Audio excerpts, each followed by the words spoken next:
Good morning. Thank you so much, Andy. Andy McMullen in the house. Welcome to Let's Get to the Point. David, Yes, how's it going, man? it's going great. Yeah, I'm in We're awake today. yeah, This, yeah. this should be an interesting conversation. We have absolute insight from Andy that I look forward to definitely hearing and exchanging. So as you can see, David, just to kind of get into our intro, David co-host, Jona co-host. We're here. We're trying to get to the point because it is a crazy time right now, especially for California. So I welcome love to it. the Get to show. the point. Let's get to the point, John. Yes. Yeah. So let's get to the point, Andy. What's up? I'm really so excited to be here. I love the name of your podcast too. What Thank would you you. call this? A video cast? What would you call this? I would say a vlog. A I would say vlog. Okay, I vlog, like it. right? I like Yeah. a vlog. What was Are that, you David? having a sound issue? No, what I was going to Okay. say is we should, hope we should introduce our esteemed guest. That we should. Yes, that's what I was. Yeah. Well, I So, figure I figure we'd well, we let me. kind of go Oh, into the okay. smooth effect. Well, we got I, to. I have the questions right here. All right, let's do it. So we have David, my co-host. Thank you so much for gracing me and helping me leave this show feeling smarter. And then we have Andy, who is here, coming from San Diego, California. So, confetti's coming down here. But thank you so much for being here. I have a few questions. So Let's hear it. we're gonna get to the point, but these are questions I'd love to ask. So before we dive in, go ahead, David, and help us introduce our special guest, and then I'll ask the questions. So, Andy is principal of NSD Ventures, which is a real estate investment group and brokerage as well. Is that correct? Based in San Diego. Um, Yes, we do. We have some brokers working with us as well. Yeah. yeah. Yeah. And Andy's background, which makes it so relevant to the show, is not only does Andy invest in California, but he also has been in the brokerage space and he also invests in other markets, which in this political climate, we thought it was just very valuable to have Andy's insights just as an investor who invests in California and other markets, especially during these times. Thank you for coming on the show. Yeah, it's great to be here. I was telling you guys earlier that I was at this conference in at Texas, earlier, and the hubris that those Texans have for Californians, I just was thinking to myself, only I should be able to talk about California that way, not these Texans. Are But they yeah, part Texan or Californians too? what's Are they that? are they half Well, yeah, Californians who moved there? I think the Californians have moved to the California state city of Austin mostly, and then obviously Dallas. And it looks like by some of the election results that a lot of Californians moved to Arizona as well, right? But yeah, so we've invested in California really probably since about 2012 in multifamily and live work. Before that, we did some development and in some brokerage in LA. For most of my life was LA, and then moved to San Diego when the grandma and the babysitters, that's the kids, popped out. But we've been focusing on kind of Central California, Southern California. So we had some stuff in Long Beach, Ventura County, Fresno, Bakersfield. So we found it becoming harder and harder to market to our investors California. The state tax is the second highest in the country at 13, almost 14%. The sales tax is the second highest in the country, and we're in the top half for taxes. So we've been looking at other markets. We just recently closed on a 300 unit property in Winston-Salem. So yeah, and we've got a fund, so we've been actively kind of pursuing other opportunities. Probably more development on the West Coast than buying existing properties, but still love this state. Just harder to market to investors these days. That's well, number one, that's really cool I say cool because California, with the whole palm trees, beaches, and the surfing. That's how we're known for, or somehow most of us see California. And of course, for you, we don't want to, we don't want to go around in this circle. But let's get to the point, Andy. Okay, okay, Okay, okay. I'm let's gonna get get to to the the point. point. Why are you guys leaving California and going to the real estate development side? I mean, I'm sure there's, underlining, reasons, but I'm saying, like, what do you mean exactly harder to market? I'm really Yeah. curious on that. Well, so, with rent control last year, right? 2 years ago in 2018, we voted down, right, the Prop 10, which was no more rent control restrictions, right? And so they wanted to propose more rent control restrictions, and we voted it down, overwhelmingly. And then the following year, the governor really, with an executive order, put in Bill 1482. And so I think a lot of investors were turned off not just by the rent control, because I think in general that will help some markets, right? Because that 5% increase plus CPI, that's 8% increase. There's very few markets that were raising rents that high. But the idea that unilaterally, could be decided in a bill after the people voted it down, I think there's some fear. And then, just today, the results come out for Prop 15 and Prop 21. I know you guys have talked a little bit about it on your show, right? And so, maybe there's some, maybe there's some, revitalized interest in investing in California. But I think just with all of those kind of factors, our guys were and really, even with the people leaving, and you guys have talked to many people, right? You got friends leaving to Idaho and Arizona and Right. Texas and North Carolina.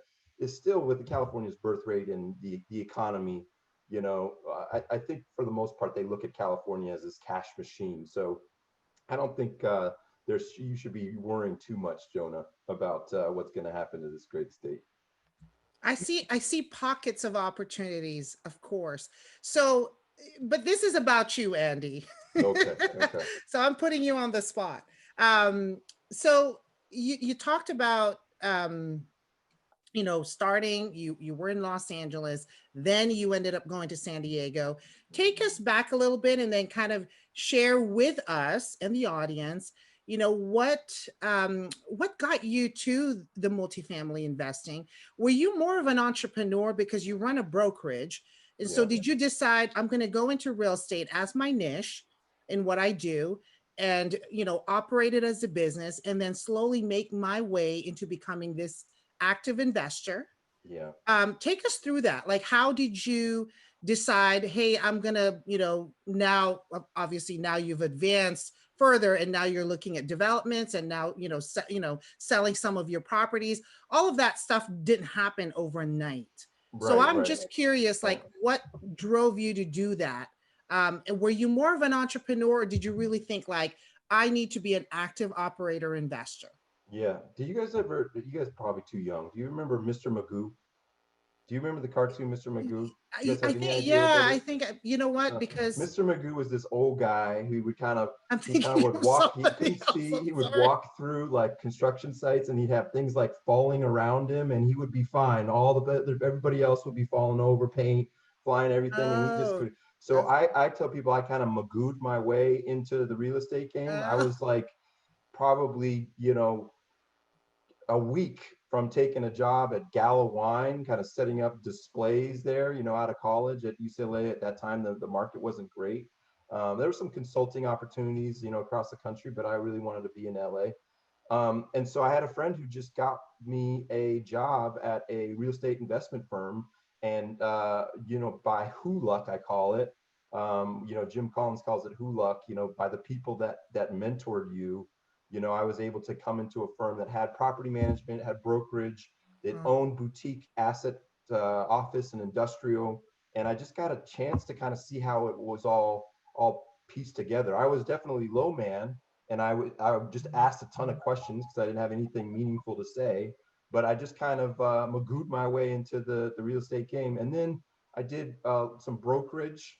But I felt like something was missing with the brokerage, and I think that was what was missing. What I learned later was the kind of team feel, right, that you would get in acquisitions or development. You could do some of that with brokerage, but it's certainly a lot more individual.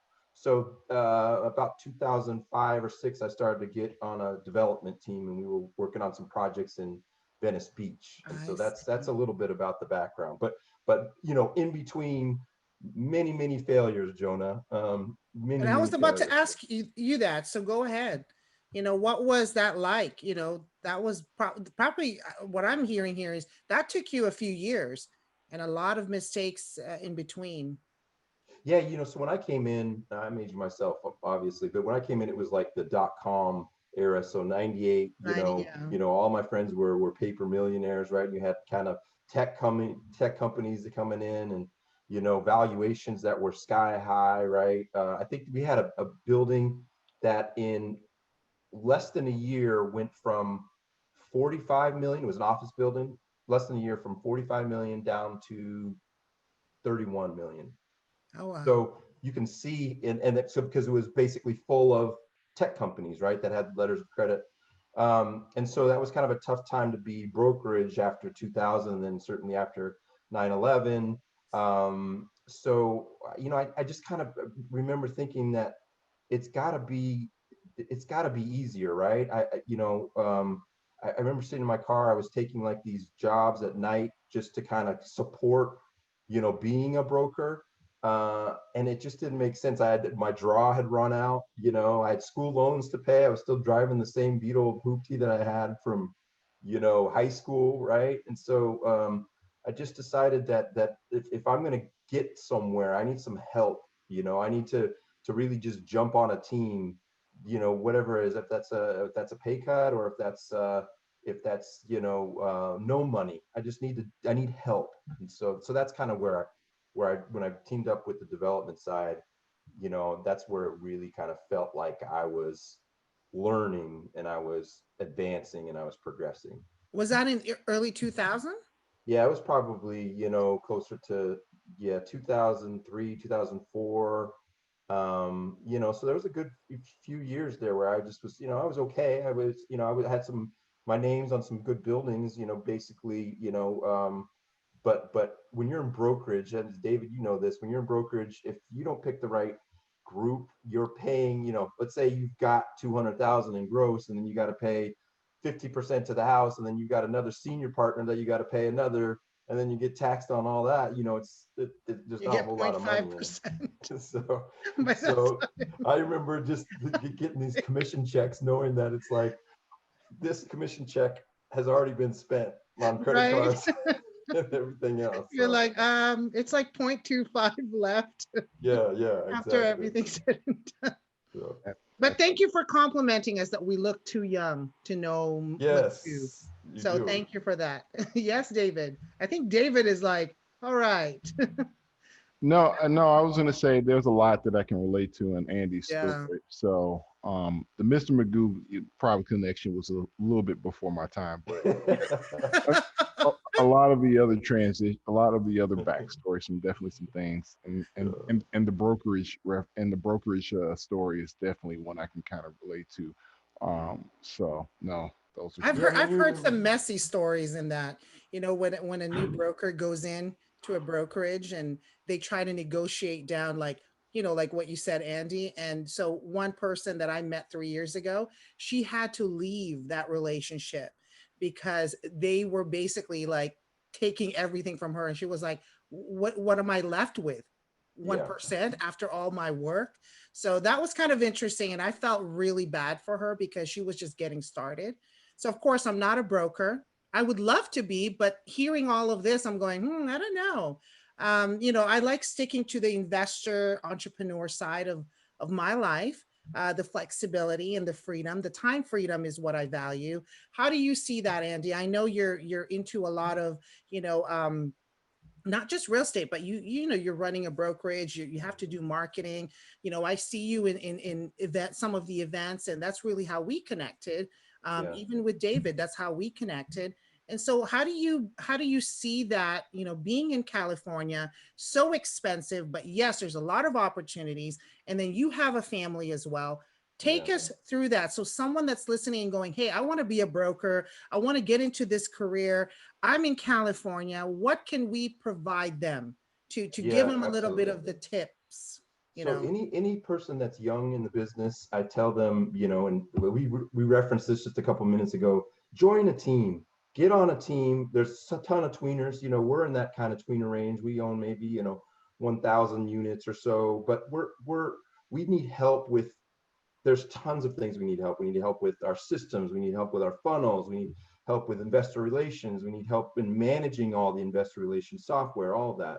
So I would really, anybody who wants to get in real estate, I would really recommend get in these networking events, create some relationships, and figure out how you can fit in, because there is a place for you, whether it's you don't understand, even if you don't understand analyzing deals, even if you don't understand yet the mechanics of raising money or syndicating deals or operations. There's a value that you have in something that skills that you've learned over time, and the relationships that you have that can benefit these companies. So the brokerage part, I kind of wish that I would have started a little earlier in the investment, and really I did. In the 2000 early 2000s, anybody they were handing out loans like Tic Tacs, right? You could get a house and then lose it a few years later. But I do wish that I would have started on the kind of cash flow investing a little bit earlier, and maybe teamed up by adding value. I didn't feel worthy enough to know enough to step in and help on a team. But now, knowing the inside of how many things are going, hundreds of different directions, that would be my advice to guys. And do you think Gals. starting as an investor, in your personal opinion, does it matter, what asset class they get into, just to kind of get their feet in the door and roll up their sleeves? Or is there a way for you to be, mitigating those risks and be more conservative in a way? The fix and flip, Yeah. the BRR method, all of that stuff. I mean, that's the stuff we hear. But for your experience level that you have, what would you recommend people that are just getting started, in this space? Like you're saying, Yeah, you and wish you started earlier. yeah, this might be counterintuitive. I'm sure that, most people that you probably talk to that are in the multifamily game, they started in the residential. I kind of started more in the commercial game. And so I would recommend to people that you're going to have those same challenges in the residential as you would in the multifamily. Get on a team and figure out a way to level up that way, rather than all the headaches, all the learning. Your tenant goes, leaves in the middle of the night. Now you're 0% occupancy. A tenant leaves in the middle of the night on a 100-unit property, and you're part of, maybe you're only 5% owner of that particular deal, but you're learning from a team of experienced investors. That would be my advice. Now, I know a lot of people would say, hey, you gotta pay your dues in multifamily and fix and flip and wholesaling and all that. And my feeling is, grab on a team early. Yes, certainly you might not be paid as much. You might have to take some fees or equity on the backside, but you're going to have those same growing pains in the residential, and then you have to start all over again once you reach multifamily. So I don't think multifamily is the only class. I prefer it over single family. With our fund now that we created this last year, we are interviewing the best operators in other asset classes as well. So storage, mobile home parks. I told you about the development deal that we were looking at. So I think that there's a number of ways to do it, but I think trying to do it on yourself. The other thing is the accountability factor, right? If you don't show up today, you're going to have to answer to David, right? And vice versa. So when you're on a team and you see that next person that's digging in beside you, you can get up when he's up. When you're by yourself, there's opportunities. The human condition is challenged in that way, right? Inertia.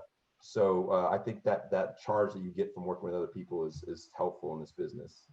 So the takeaway is, David, I don't know if you have the same opinion as I do, and you're welcome to not have it. Takeaway is, find a team, keep networking, build those relationships. And then from an investing standpoint, you don't always have to start with single family, and really it's the same effort, and it's better when you kind of align with the right people, the right team, right opportunity, and kind of go ahead and just take that on, rather than saying I need to start small, I need to go this route. Third takeaway is that you're just filled with insight, Andy. So let's get to the point, now that we kind of have this conversation flowing, but let's get to the point, what's happening with California too, because I want to hear your take on that, the whole Prop 1521. And then we briefly kind of mentioned about the whole election, how people, Democrats, Republicans, etc. Where's all of this going? And David, hop on if you have something that you want to add on, because I love hearing from you. So Yeah, I would like to Wait, hear what David's. yeah. yeah, Who wants to listen I'm to you? interviewing you now. Well, thank you. Well, yeah, no. Thank you for that. And Andy, I agree with a lot of the points about one. At least if being on a team is important, whether you're going into brokerage, whether you're going into development, whether you're in an acquisition firm space. Those are all. Being on a team is definitely something that'll be a lot more beneficial for you.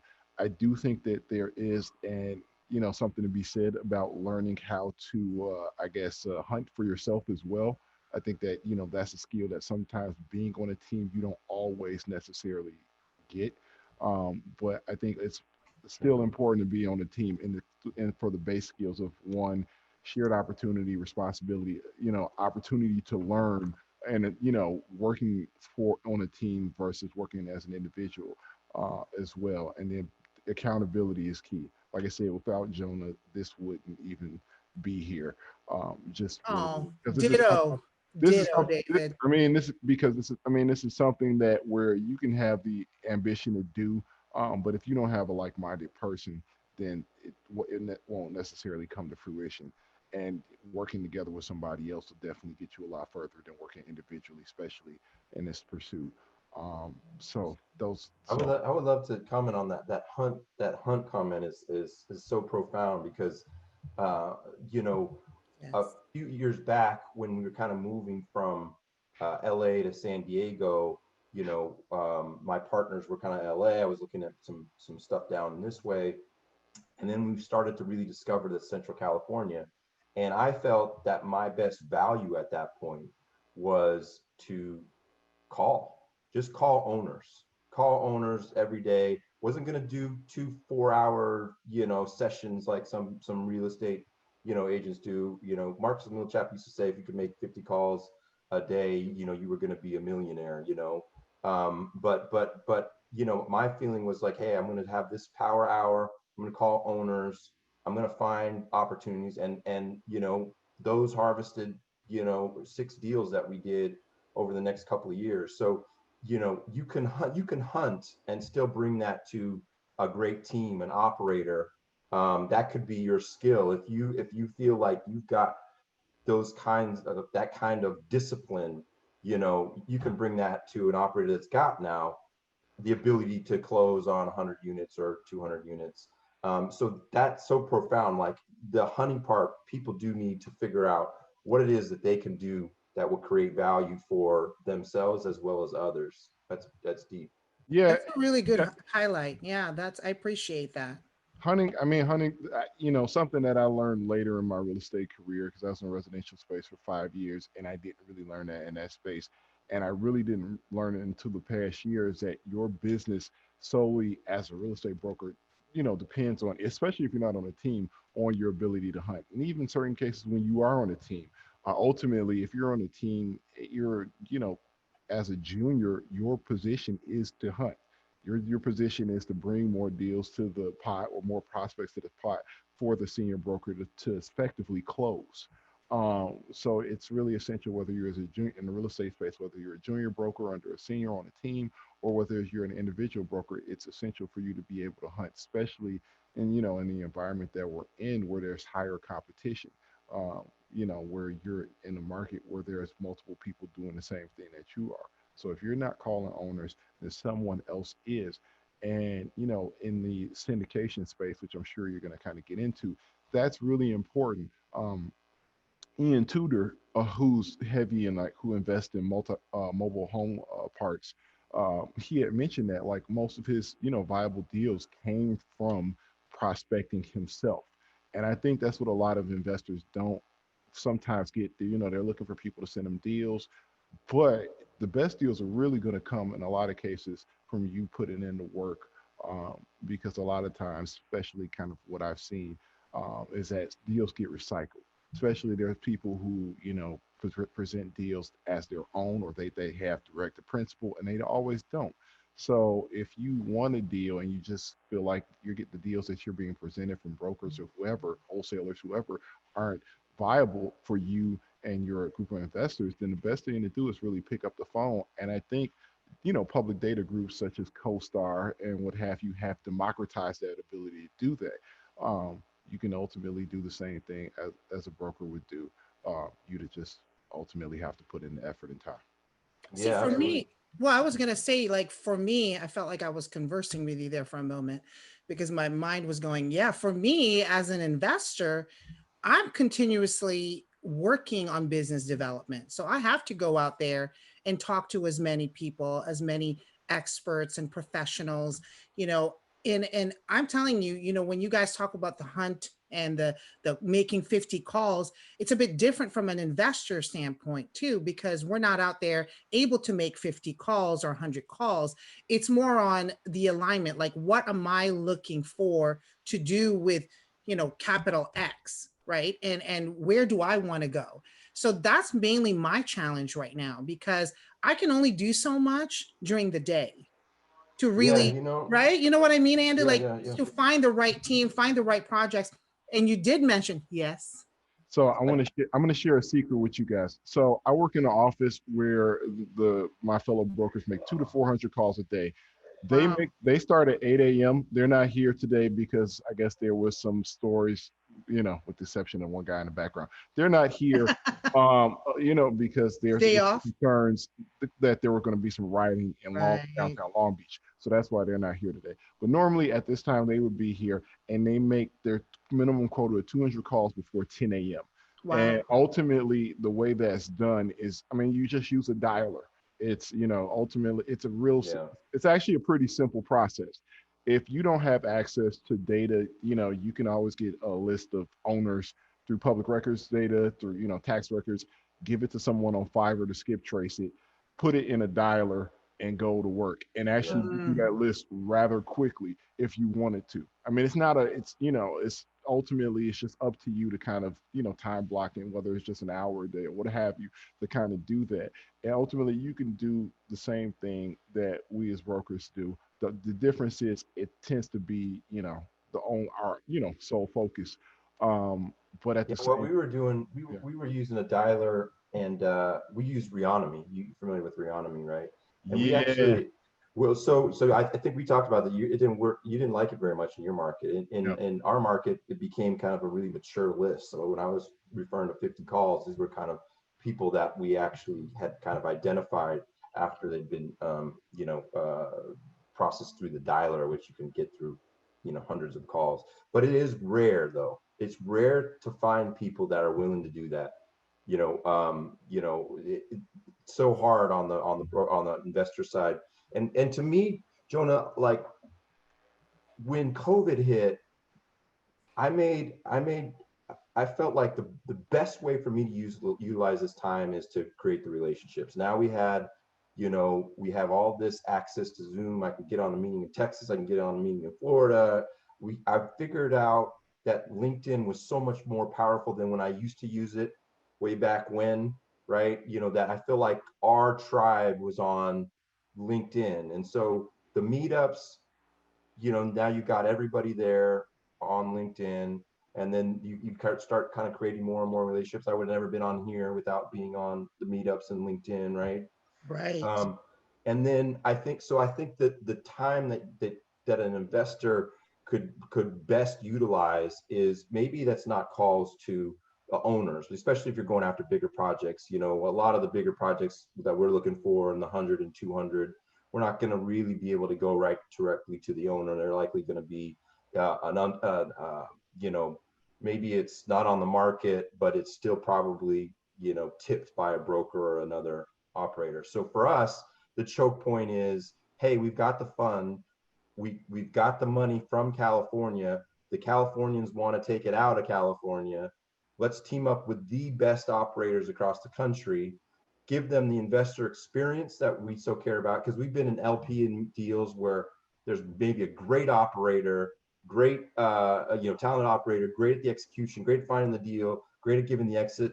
The cruise along the way was terrible, right? Because the reporting's bad, you know, the food's bland, you know.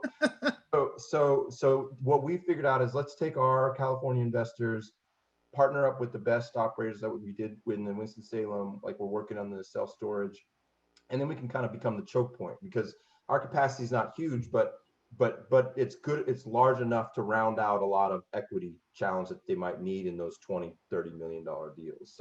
So that's how I think, Jona, what you're doing is right, is you've got, basically you're becoming kind of the bear where all the fish are jumping into your mouth. Now I can't remember whose analogy that was, but I think that I like that. All the fishes, and I'm just like, yeah, who was that? I was just reading about it. But the idea that instead of kind of spearing one fish at a time, which is kind of what we're referring to now as an investor, you could basically have this platform and you got people coming to you, you know. So this is what's so powerful for you guys doing this vlog. this vlog, yes, the show. Well, you know, the one thing that I was going to kind of add into there, and I think is great, but it's also important, like I said, to get back to the, you know, the key ability to hunt is really essential. We've actually, at this firm, we've lost a few brokers who went to acquisitions positions at firms, because that is something that's running, you know, at a deficit. And ultimately, like, the difference between now and and the last economic downturn is that there's plenty of capital. I mean, you can't go anywhere without, you know, someone offering you unsolicited loans, whether it be, you know, not QM debt or non-QM debt. So that tends to be more of a, you know, so that's not really the challenge. The challenge is finding the deals. I mean, especially when everyone, you know, and I mentioned this to Jona, has the same objective when they're looking at 1 to 200 units, Class B to C, 1980s construction, the South or the Southwest. I mean, it's all the same. So you're all bumping into these same deals, and, you know, there's a limited, truth to be told, and there's a kind of a limit to that top amount of inventory. So if you want to be able to find deals for your clients in those spaces or for your other investors, at some point you may have to pick up the phone. And those targets really are not going to be on LinkedIn. I've found that through my own research, is that the people that I want to speak to, the owners, rarely have a profile on LinkedIn. My prospects rarely have one. You'll see their picture or you'll see their name, and then there's like 10 connections. So you know they're not on LinkedIn, or, you know, or they're just there in spirit. So really, sometimes, just to your point, Andy, earlier, you just got to pick up the phone and just make the dials. And some of the most successful operators that I've seen, or just investors that I've seen in the syndication space, you know, they pick up the phone, or they have people that pick up the phone for them. Yeah. Can I include two questions on those points that you both made? One is because of the whole elections and what's happening specifically in California. Question one is, how, Andy and David, you know, feel welcome to share your insight. Are we going to have more challenges to try and contact owners? Or do you guys see it a little bit more like suddenly you're going to see it all coming out because everybody's trying to exit, or at least a portion of them? Second question would be, I heard there was a conversation I had last week, and I'm trying to remember exact gist, but the gist of it is, when you find a deal and everybody's flocking, and this is to what you said, David, and everybody's wanting this unicorn deal.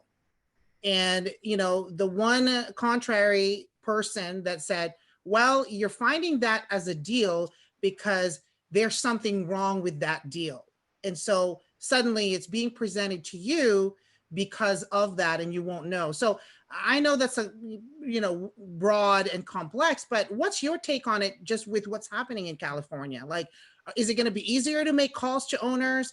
And should we have a less prejudgmental attitude that a deal being presented to you is not necessarily having an issue. It's just because it's a good deal, it's off market, etc. Yeah. So when COVID hit, and really when we kind of heard about Prop 15 and Prop 21 for a while in those middle months around June, July, they were favored to pass, right? And so we at that point said, hey, look, we can't find anything in Fresno. We were buying stuff at 55 a door or something like that. We can't find anything here that's less than 100, 105. Why not sell off some of these properties, maybe trade into some stuff across the country, right? What we found is, so we're like, well, we're probably not going to be able to sell it. No one wants to buy anything, right? What we found is that the offer came in 10-day close, all full, all cash offer. We're wondering if there's something under the building. And so, but I think what happens is that money from San Francisco, from San Jose, is coming down. There's people that know that there's going to be inflation. They want to have their money parked somewhere. There's people that are coming from different asset classes to multifamily and storage. Maybe they were in retail, maybe they were in office. So I don't really see LA specifically suffering too much. I mean, I think that rent control, is a bad law, and I think it hurts tenants. And I think the example would be in West LA. We had some property in kind of the West LA Brentwood area, and some of those properties there, they haven't been touched for years. They look like they did in the 70s, and they're the owner just keeps appreciating. They'll do their 5% rent increases, but the values are so sky high, and people don't want to move out. And so, just the really big supply issue. So I think the problem that California has is not really necessarily about these props or whether the people are moving out. They've got a housing crisis, and they've kind of stifled the development for building affordable housing by some of these other kind of insane rent reduction laws that they want to put in place. That doesn't solve the problem for the in Fresno, where we were, 30,000 people that want to be, on housing authority or Section 8 or form of housing authority. So I think it's a supply problem. So the reason that we're moving to other markets is we've got a fund, we've got relationships with good operators across the country. We've got investors that don't want to have to put up with that and feel like there's still cash flow deals. We're in these kind of landlord friendly states with eviction moratoriums and all the rest that they don't have to deal with. Now with 21 and 15 that they were voted down, I mean, that's a great sign. I think David's calls today might be a little bit more difficult, on guys that are willing to sell, but maybe I'm wrong. I don't know. What do you think, David? So He's like shaking his head. No, so I mean, ultimately, to your point, where you were kind of surprised about your Fresno deal, I guess there being a lot more demand. It's like I said, it's the point. I think it really comes down to the fact that there's a lot of capital, there's a lot of debt available. So yeah, I mean, I think that's the difference in why there was so much demand in Fresno. I mean, Fresno being secondary and tertiary markets are where investors are looking, especially in California, are looking for yield. In primary markets in California, yeah, the prices are not going to change. So of course, they're not going to be looking there as much to invest. Truth be told, whether Prop 15 or 21 passed, I mean, because the reality of it is that ultimately my job as a broker is to put, lipstick on a pig. So my job is to put, make a 4 cap look like a 7 cap on pro forma. Whether that's feasible or not is another conversation.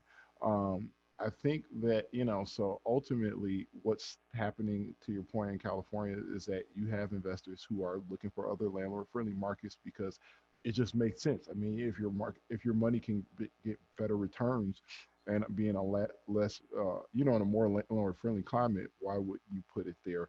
And also, to your point, that's going to the state legislatures process of putting more regulation on landlords instead of making development more easier is really what's creating an adverse environment for landlords. And ultimately, for those, when I make my calls later, you know, those who are, I think, I don't know if Prop 15 or Prop 21 being shot down is necessarily what's going to be the nail on the coffin. I mean, you still have the eviction moratorium in California, which is going all the way until March.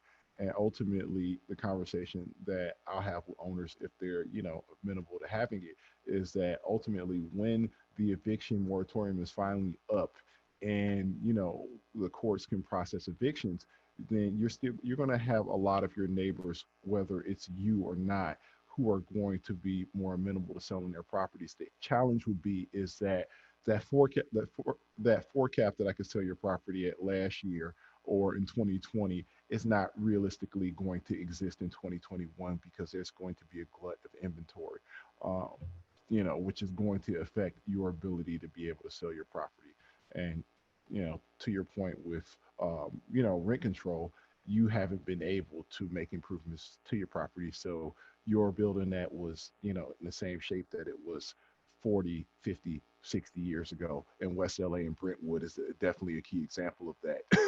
um, Yeah, absolutely. I mean, I think what's interesting about what you're saying is that for the last, months, we've had just cash, just just keep getting pumped in, and Treasury's kind of probably shot their last bullet. I mean, a lot of the reasons that you're finding so many deals happening now is like you said, the capital is so cheap, right? So if you Mhm. can get stuff at Money two is cheap. to three Mhm. percent and your cap rate, maybe you have lose a little bit in NOI, it's offset by these low costs of capital. So the reason that a lot of the investors like these secondary and tertiary markets is because, one, if you can benefit from that low cost of capital and your NOI stays at a decent amount, then you've got a lot of arbitrage in the middle. So, but that's the last bullet. So, like you said, David, in 2021, if you can convince these owners that that's going to look a whole lot of different in 2021 and 2022, then you probably have a lot more sellers. Now, whether that does anything for the numbers as a whole, maybe not so much, because there's still so much demand coming from these other from retail and office, and maybe you'll still have some in the just in general. California's got money, so maybe you won't see, maybe you still those filled up, but you're definitely going to see pain. There's no doubt. I mean, how do you as a small landlord, and that's why some of these propositions were so ridiculous. How do you as a landlord, you can't evict, you're not getting any assistance, you've got another 6 months, and you're in California, so you're backed up another 6 months with the courts packed. I mean, how can you survive? It's just not logical. So, um, yeah, so interesting times, but I What think, would be the exit on that if you're a small, operator owner? well, Like, that's, I think the small operator owner at this point, if David could make the case, they need to be considering selling out while money's cheap for other buyers and from other asset classes, and that you're taking that money and trading into a tick or some other market in a secondary or tertiary markets where it's landlord friendly, and you've got a cushion. The property we bought in Winston-Salem, the occupancy when we got it under contract was at like 90, and then they just kept, pumping in maybe less than average tenants, right, to kind of jack up the occupancy level. So, but we knew that we had a break even point at 59% to pay our bills, right? So if we fell to 85 or wherever by maybe some getting out some bad tenants, then we still were okay. So I think a lot of people that are buying in those other markets really looking at how much cushion is there, mm. if the world falls apart next year. So Or did it already fall apart? I don't know. is it more like this housing crisis? Do you see, for like a Blackstone and Carlyle, the bigger guys, do you see it come into effect where they're nabbing these smaller deals? Or how would you position yourself as an investor? I mean, what would be the loss for the seller? Like, is it like, meaning, are they going to sell it for a discount because they do need to get out? I'm just curious. Well, Like, no, I think right now, I think why you're seeing sales but you're not seeing real discounts, right? I mean, maybe in the MSAs, David, you could tell me, but you know, in our properties, we've sold two, one Southern California, one Central California. We've got another one under contract. We're not seeing real discounts Okay. yet. So I think it's really more about, you know, what David's saying in 2021. This is what you have to think about, owner. Are you still going to be okay with your NOI being down another 10, 20 points? And maybe the rates will stay low, but are you going to be able to evict tenants even if you do, you know, even if your NOI is reduced, you know, that new tenant's coming in, you don't know exactly what it's going to look like. So I don't see prices falling right now. Do you, David? I mean, I haven't seen anything. No, I don't see, no, prices aren't falling yet, but what I'm saying is, I mean, that's really comes down to just in a shortage of inventory. I think really what's going to happen after the eviction moratorium is, release, is that you're going to have a lot more owners who are motivated to sell and to exit. I think is really what's going to occur, because ultimately also what you're having in California is that, especially with COVID, a lot of people are leaving the beach cities and the coastal markets, and a lot, in Class A, especially, it's going to be hit disproportionately hard, just because traditionally during economic downturns, people move Right. from a Class A to Class B or C Mhm. property. And then ultimately, and in addition to that, you have people who are just moving further inland because it's cheaper inland. It's more cheaper to live in Riverside or San Bernardino than it is in Los Angeles or Orange County. So Orange County hasn't felt the hit yet, but Los Angeles County, especially, LA, has definitely seen a rent reduction, or and Yeah. yeah. So I think those are the things that you're going to see more of, and those owners are really, especially the ones who bought in I'd say the last couple of years, are really going to feel the pinch the most. I think owners who've owned, for 10, 20, 30 years, are they going to feel the pinch the same? No, they're not. Um, but for those who bought in the last 3 to 4 years and have no choice but to push the rents up to market rate to make it Right. cash flow, I think those are the ones who are going to be the most compromised. Absolutely. Yeah, the bridge, they bought it with the bridge financing, and they hadn't been able to stabilize the property, and there's going to be some pain. Um, so I'm curious if I can ask Jonah, what are you doing to build out your investor business? Like, what's some of the things that I could steal from you? No, there's nothing to. Honestly, I believe in the no secret formula. Yeah, there we go. I like that. I really believe that in the entrepreneurial world, the real estate world, when I got started in this whole, whatever we want to call it today, REI, but back then 2003, I only saw it as a small investor. I like the mom and pop feel, and then 2007, 8, and 9 happened. So that really like shook me. I was like, oh. So I went into the entrepreneurial path in a different way, not necessarily going into, I'm going to be aggressive and invest in real estate. So I kind of, not stuck. That's not a good word. I just decided, I was very aware where I decided to do. So anyway, fast forward, I'm here now, went back into it 2017, did a little bit of here and there, but it was very small, even to this day. I talked to David about it. I think I'm going to see a lot of pocket of opportunities in the fixed flip BRR, method. Hmm. Just, with the whole housing crisis that we're talking about.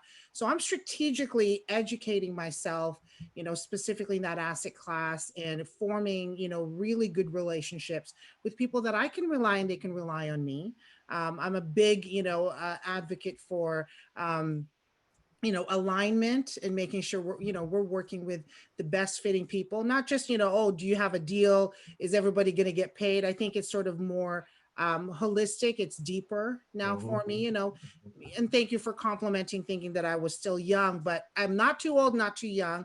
So I've kind of seen a lot of mistakes along the way too. So, and speaking with people like you and people like David, I mean, I've just really been, blessed in that regard, for the past probably a year and a half before COVID happened. So going into this direction, which you mentioned about the whole, going into other markets, and now you're starting your fund, I'm in a similar scenario. So I'm still weighing that out and really developing it. But I want it to align, I want it to align as an investor. Is it going to be in California? Is it going to be, in another state?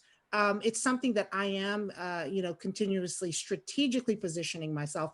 But I will tell you this right now, Andy and David, I may think small in that space, but the execution isn't.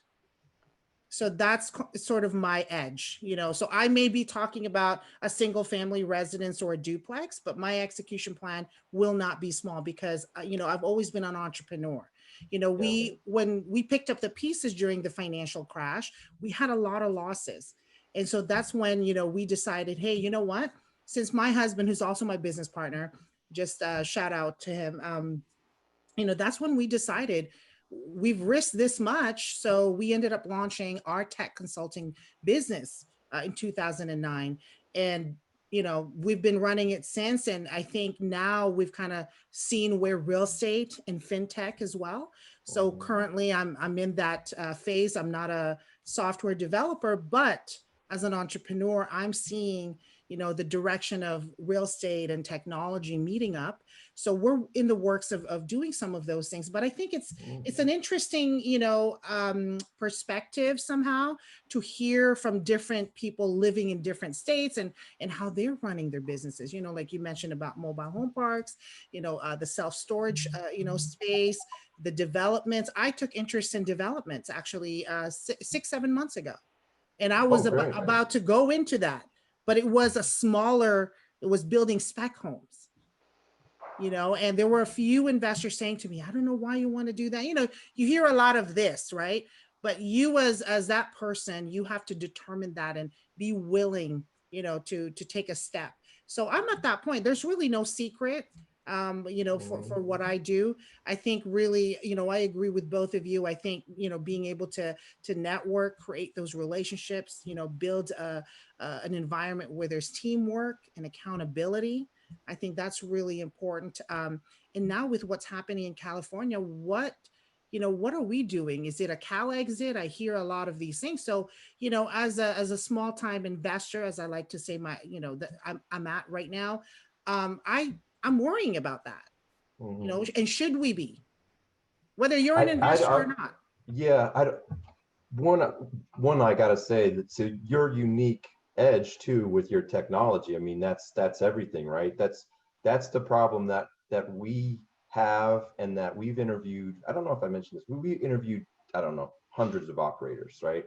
And we try to find those that have track records that have got multiple units, and maybe 1 out of 3 has their stuff together, meaning that they've exited and they've done big deals and they've got a lot of units, but I mean stuff together with the investor experience. And that's what you can do, not just with the investor experience, but it sounds like you're doing that in identifying properties and scaling the single family and small In the quads. small pocket areas. Yeah, absolutely. No, that's great. As far as California, should you be worried? Not in my opinion. Not in my opinion. Even in those hallways at that conference that I was, where everybody's bad mouthing California, they're saying they didn't give us California love. well, that's what. Yeah, exactly. But they know that's where the money is, right? So that's where the money is. So if California, I think that they can do some things to smarten up with affordable housing. I think maybe you'll see a lot of pain with we were working like on a couple private public private partnerships in Fresno with maybe converting some of those motels into multifamily. So I think that there's always going to be an economy here. Yes, there's a lot of money here. Yeah, I agree. and you can't compete with people have been paying high taxes here for years, and they want to be on the coastal community. They want to be in New York, they want to be in LA, so San Francisco. So I don't think long term there might be a lot of opportunity coming up. I think maybe in office and maybe in retail, there's probably some opportunity, but the Cal exit, it's real for now, but I don't think it's a permanent thing. I'm so glad you said that. I mean, everybody's going to have their own opinion, and I'm glad that it was here that we made that point clear. Not to worry, California, not to worry, as brokers, as realtors, as investors, small or big. So, did you feel we got to the point? I'm hoping that people can find you, Andy. Let us know where they can find you. Yeah, LinkedIn. find me on LinkedIn. That would be great. Yeah. I know And you're a busy man, and we definitely appreciated you sharing this conversation. And I think it kind of, brought some light, being the second episode. So, thank you so much for just sharing this conversation. And, David, thank you for co-hosting this. And again, you're intelligent, smart. I feel a lot smarter when I come out of this vlog. And and you can find all of us on LinkedIn. I'm also on Instagram, and David as well. Go ahead, David, and plug that if you like. And you don't want anybody. No, I mean, no, I just need to be a little bit more, active on Instagram. I mean, Me too. LinkedIn is just the main place where you can find Yes. me. So yeah, but thank you. So, anytime our viewers or listeners, if you have any questions, feel welcome to message us and leave a comment. We'd love to cover that on the next episode. And Andy, please feel welcome to come on anytime. Yeah, this was fun. I would love to. Well, yeah, this topic is so big, right? So, and you can't really get this topic out with other people who are not in California. Right. Don't bring any Texans on there. Yeah, it's a different vibe, right? Like it's a different feel that we see in California. But however, I think it'll make it exciting to have other people coming from, Absolutely. Absolutely. So, yeah, it was a lot of fun. I really appreciate both of you. Thank you so much for having me on. Thank you so much. So, thanks, Andy. End it for us, David. Oh no, thank you, and no, thanks, Andy, for coming on. Yeah, hopefully we can have you again in the future. Yeah, some great insight. Thank you, guys. Let's get to the point. We'll see you on the next episode. All right, see you next. Thanks.